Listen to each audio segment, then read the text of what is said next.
Você já parou para pensar o que acontece com a sua empresa no dia seguinte à morte de um dos sócios? Especialmente quando esse sócio é o principal gestor, aquele que concentra a maior parte das cotas e o relacionamento com bancos, fornecedores e clientes. É sobre isso que nós vamos falar hoje: planejamento sucessório empresarial, com foco em continuidade do negócio, segurança jurídica e eficiência tributária, sem cair na ilusão da chamada holding de gaveta. O cenário que eu encontro com muita frequência é o seguinte: sociedade limitada com 2 ou 3 sócios, um deles é claramente o cabeça da empresa. Patrimônio pessoal e empresarial completamente misturados. Contrato social antigo, genérico, sem nenhuma cláusula específica tratando de morte de sócio. E família totalmente afastada da gestão, muitas vezes sem entender minimamente o negócio.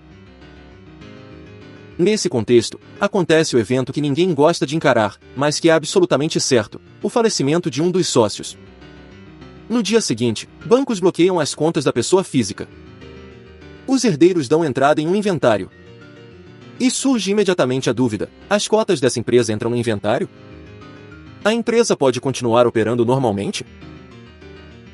Na prática, os herdeiros se tornam titulares de direitos sobre essas cotas desde o momento da morte. Mas a formalização disso depende do inventário. E é aqui que começam os conflitos. O sócio sobrevivente quer manter a empresa funcionando. Os herdeiros querem entender o valor real das cotas. Às vezes querem participar da gestão sem qualquer preparo. E, muitas vezes, ninguém sabe qual é a regra que vale, porque o contrato social simplesmente não trata do assunto. Do ponto de vista jurídico, o ponto de partida está no Código Civil. O artigo 1784 e seguintes estabelecem o chamado princípio da seisin. A herança se transmite automaticamente aos herdeiros no momento da morte. Ou seja, juridicamente, o acervo do falecido, inclusive cotas de empresa, integra a herança desde o óbito.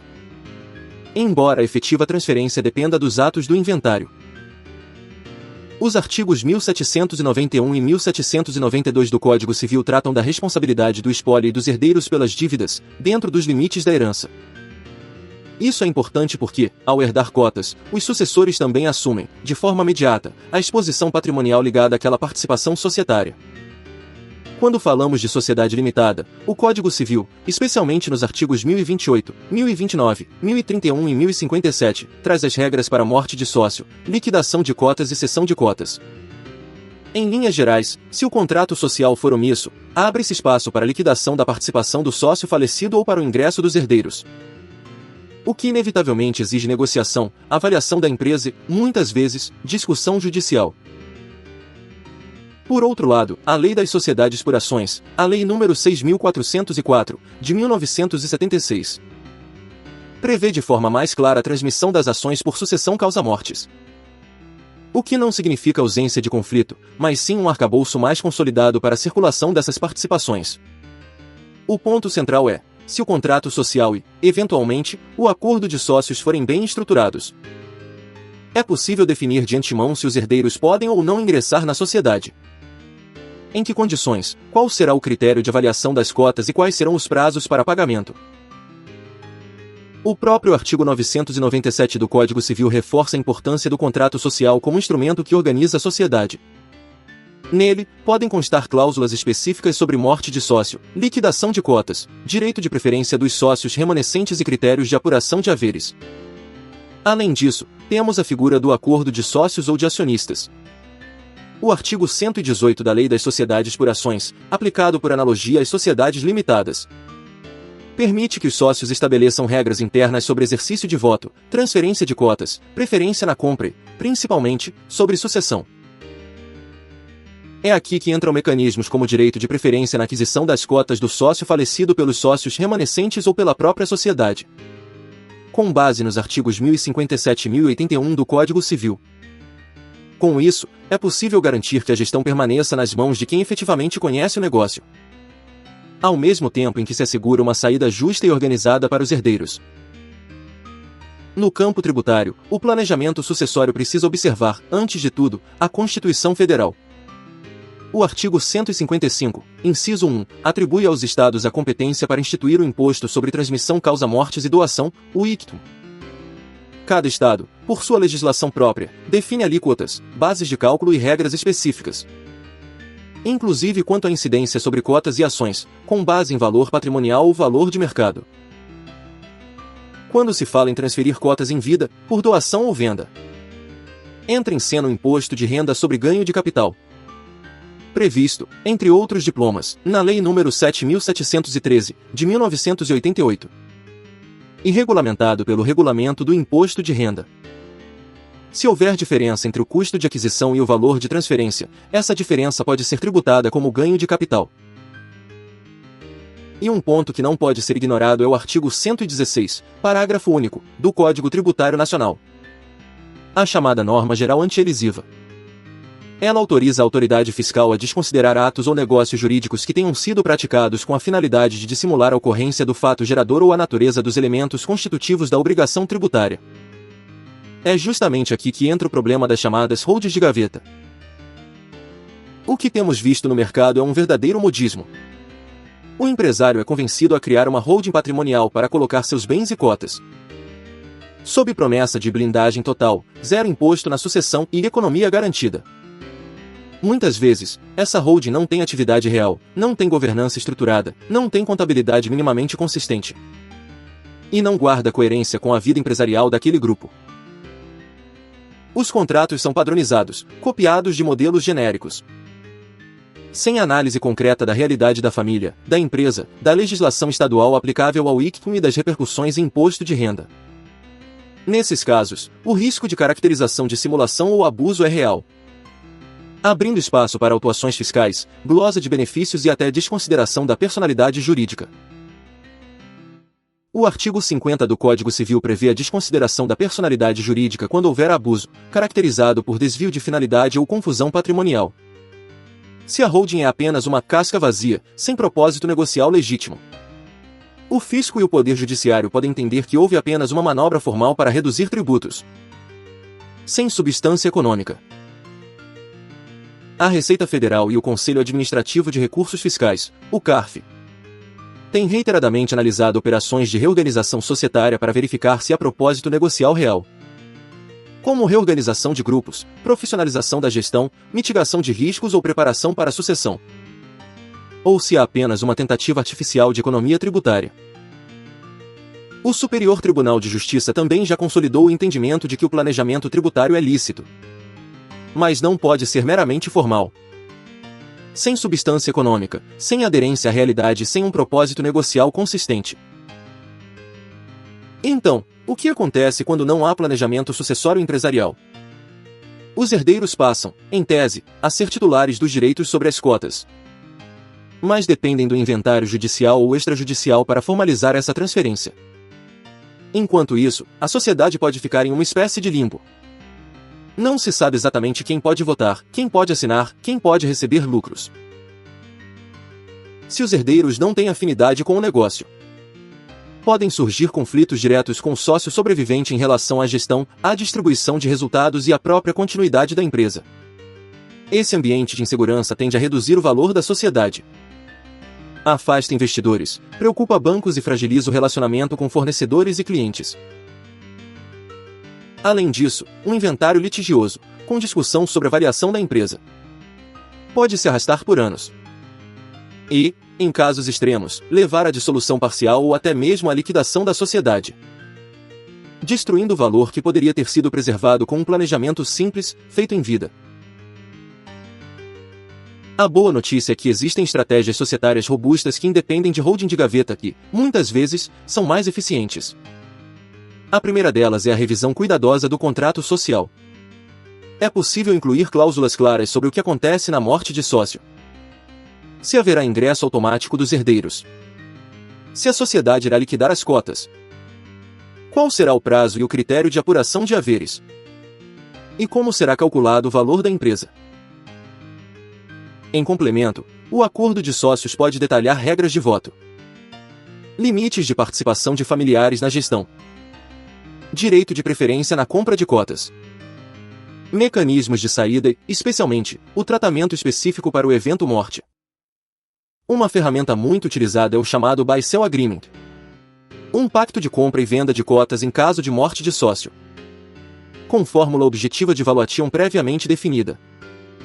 Em termos práticos, se um sócio falece, a sociedade ou os sócios remanescentes têm o direito, ou até a obrigação, de adquirir essas cotas dos herdeiros, por um valor calculado segundo critérios acordados, reduzindo espaço para conflito.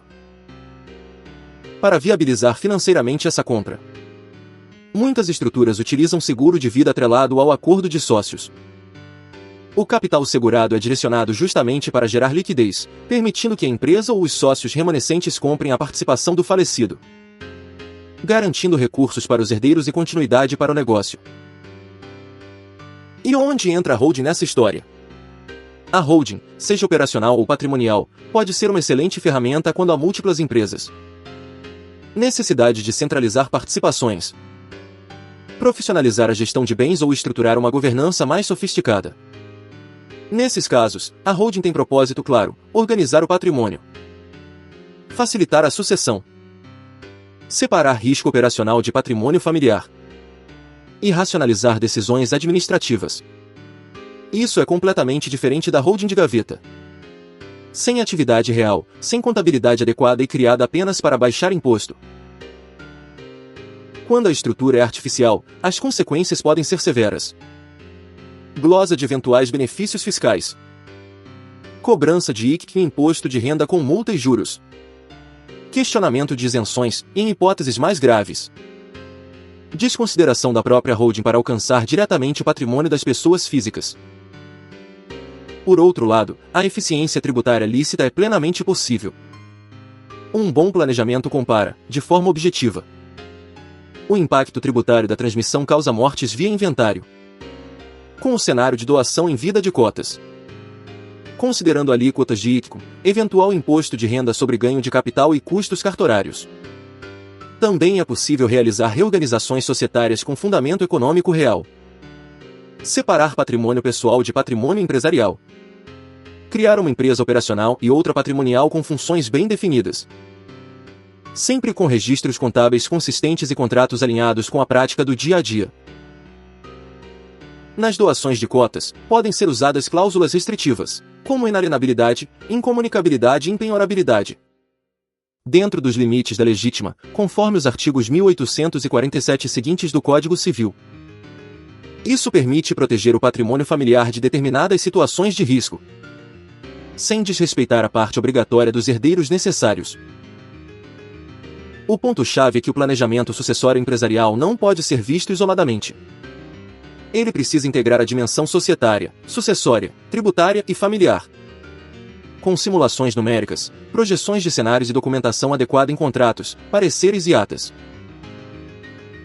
Na prática, um passo a passo mínimo para o empresário seria: primeiro, mapear a estrutura atual, tipo societário, conteúdo do contrato social, existência ou não de acordo de sócios, composição da família e do patrimônio. Segundo, identificar os riscos. Dependência de um sócio-chave, ausência de sucessores preparados, confusão entre patrimônio pessoal e empresarial. Terceiro, definir objetivos, continuidade da empresa, proteção dos herdeiros, redução de litígios futuros e eficiência tributária dentro da lei. Quarto, construir efetivamente o plano, revisar contrato social, elaborar ou ajustar acordo de sócios, avaliar eventual reestruturação societária com propósito negocial claro, e considerar instrumentos sucessórios como testamento, doação planejada e seguro de vida. Em resumo, a morte do sócio é um evento certo. O que vai definir se a sua empresa entra em colapso ou segue com continuidade e segurança é o planejamento que você faz em vida, no contrato social, no acordo de sócios e na organização patrimonial. Planejamento sucessório empresarial não é apenas uma questão de imposto. É, sobretudo, uma questão de governança, proteção familiar e sobrevivência do negócio no longo prazo. Holdings podem ser ferramentas úteis quando bem estruturadas e alinhadas a um propósito legítimo. Mas a holding de gaveta, sem substância, tende a gerar mais risco do que proteção. A recomendação prática é: revise o seu contrato social. Veja se ele trata adequadamente de morte, saída e sucessão de sócio. Se fizer sentido, estruture um acordo de sócios consistente. Desconfie de soluções padronizadas que prometem economia tributária automática. E documente sempre o propósito negocial de qualquer reorganização, mantendo contabilidade e governança coerentes com a realidade. É fundamental, ainda, integrar profissionais de diferentes áreas. Advogado societário, tributarista e contador. Todos olhando para o mesmo plano, com foco no longo prazo e na continuidade da empresa. Antes de encerrar, um aviso importante. Cada família e cada empresa tem uma realidade jurídica, tributária e patrimonial própria. O que faz sentido para um grupo pode ser totalmente inadequado para outro. As referências legais que eu mencionei aqui são gerais. Podem mudar ao longo do tempo e ainda sofrem variações conforme o Estado, especialmente em matéria de ICPO.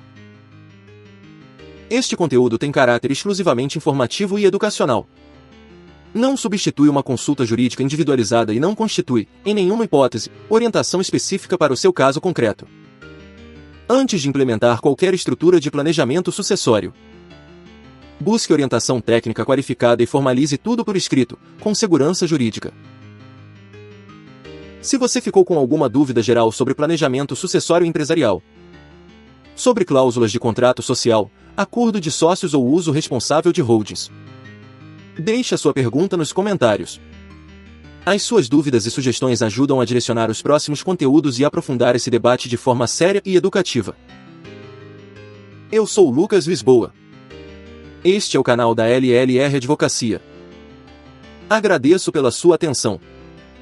E convido você a conferir, na descrição do vídeo, as informações complementares e os canais oficiais de contato do escritório. Até o próximo vídeo.